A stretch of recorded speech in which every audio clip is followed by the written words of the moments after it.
Hello, ladies and gentlemen, and welcome to a spotlight of If My Heart Had Wings. This is a visual novel made by Moe Novels. It's currently being translated into English. Apparently, it's been available in Japan for quite some time. They're bringing it over to Steam, as well as the Apple App Store and the Google Play Store, so you'll be able to get it on your mobile devices as well. It's on Steam. It's going to be $14.99. I believe it's going to have the whole launch discount thing, like 10% thing. I'm not entirely sure, but this is a visual novel. If you're not familiar with visual novels, think of them kind of like a comic book with choices at times. Generally, there's not a lot of choices. There's a few of them. Some of them have quite a bit. Some of them don't. There's no real set amount. Some have none. This one here is primarily based around one person's school life, and not his entire school life, obviously, but a small section of it. Now, I have not gotten through the whole thing yet. It is quite interesting, and I feel like I'm going to continue going on with it, but it's really quite long, and I haven't had enough time to actually get through the whole thing. So let's load up here. We're going to load up this save here. So right now we have just made our first choice, I guess, where we've decided to go with her instead of waiting for our friend. So essentially what's happening here is this is kind of our inner monologue. There's no name up here, so it's just what's going on in our head. It's not voice acted. It's just there. It's just our thoughts. A lot of it is kind of redundant in a lot of the different scenes because there are things that have been said already and you're just kind of elaborating on it in your head. So I tend to skip it. And here we go with her speaking. And as you can see, she actually speaks. They're all voice acted. Everybody in the game is voice acted, except for the main character and the main character's inner monologue. Even there's a duck. There's a duck in this game, okay? There's a duck. And he's voice acted. It clearly wouldn't seem like it's a very hard voice acting, but there's a lot to it. There are a lot of quacks. A lot of different quacks. So that's one of the... I like it and I hate it. It's one of those things that's kind of a mixed bag for me. So the voice acting allows you to kind of hear what they're thinking, like what they're feeling. Like the words give you something, but the inflections in their voice and their reactions and things like that come through really, really nice with the voice acting. Even though I can't understand what they're saying, it still comes through quite a bit. Now, on the flip side of that, not having the main character voice acted, it's kind of distracting to me. So you've got the voice acting for everybody, and then all of a sudden it's just quiet. There's nothing. Now, I do understand that you are supposed to be the main character. You're taking that role. But it's still a little bit shocking. And maybe shocking's not the right word, but I do find it to be a little bit much. It's just, I would like to have it all voice acted, to be honest. It's just my thing. Maybe with the occasional, like, emotional squee or something from them. It's weird. I can't really state exactly what I'm thinking with that. But I did want to mention that, because some people may feel the same. As for the story, it revolves around you, and you have had some injury, and you had to go back to your hometown. You were tricked to becoming the dorm mother of a woman's dorm, or a female dorm, a girl dorm, whatever you want to call it. So you're kind of stuck around a lot of women your age. Like, you actually are going to school with these girls. She's actually one of the boarders in the dorm that you're taking care of. And you're in the same class. And to add insult to injury, you can see that she's sitting, and we're in the hall. This is not because of just laziness. She's in a wheelchair, which actually looks like a really nice wheelchair, to be honest. She's in a wheelchair, she lost the use of her legs a few years ago, blah blah blah, and you're being nice to her, she hates you because she hates everyone that's feeling sorry for her. It's that typical thing, but she's warming to you. It does feel like there's going to be some sort of romance option for her, as well as possibly your childhood friend that we're currently waiting for. Art-wise, I think it's really good. I like the style. This is actually a really nice style to me. I find it really quite nice. The guys and the girls, they look really good. You can tell that they're guys, you can tell that they're girls. They don't have excessively large breasts. Like, these things are not monstrous. Now, they do focus on them a little bit. There was a point where you got hugged by one of the girls, and obviously as a adolescent male, you're only thinking of the fact that her breasts are pushed up against you.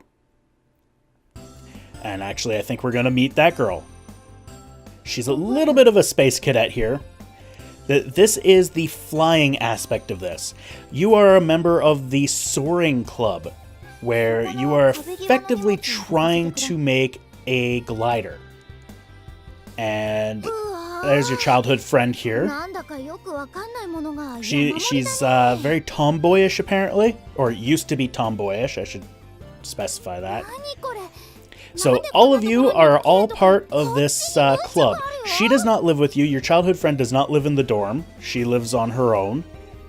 The only one of these 3 girls here that lives with you is actually Kotori, who is the one in the wheelchair. One thing I kind of wish is that they had more facial expressions. They have a lot of them, but there are some times where I feel that they could have used another one.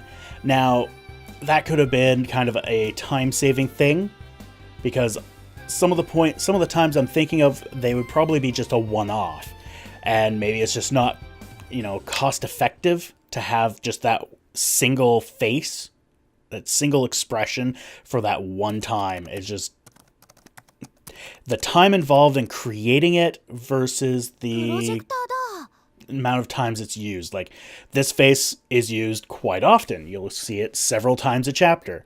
Her angry face, her annoyed face, they have them.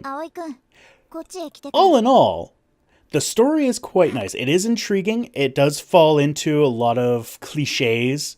It does use the, you're one guy surrounded by a lot of girls.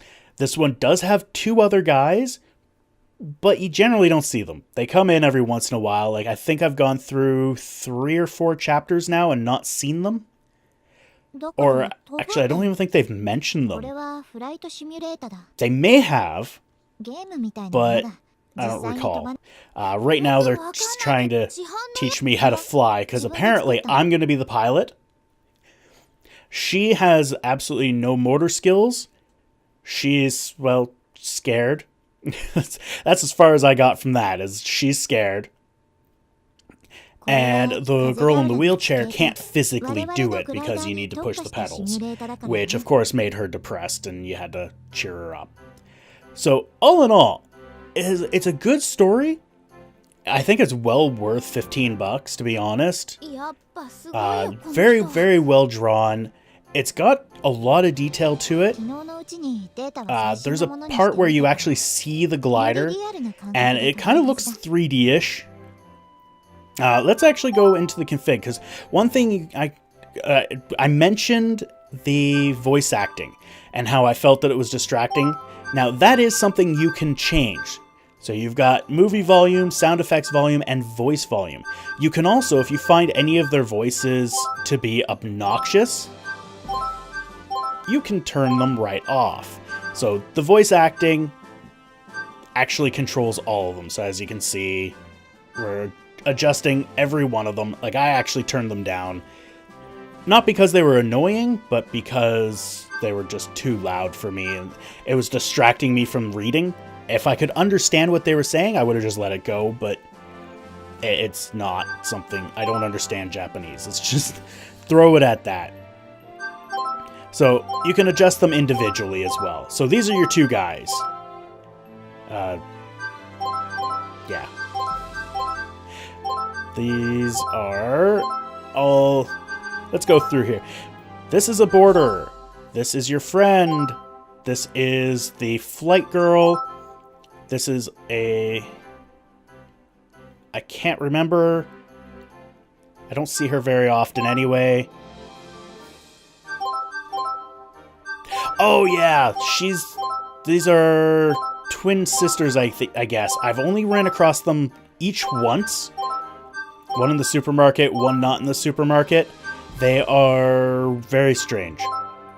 This is her sister. She's a No, she is her sister.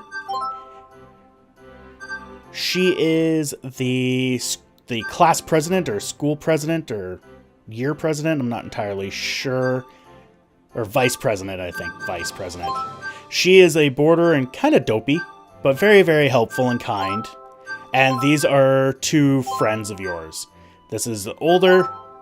He actually works for a living, and he's also a student that his excuse for not being around is he's got a girlfriend.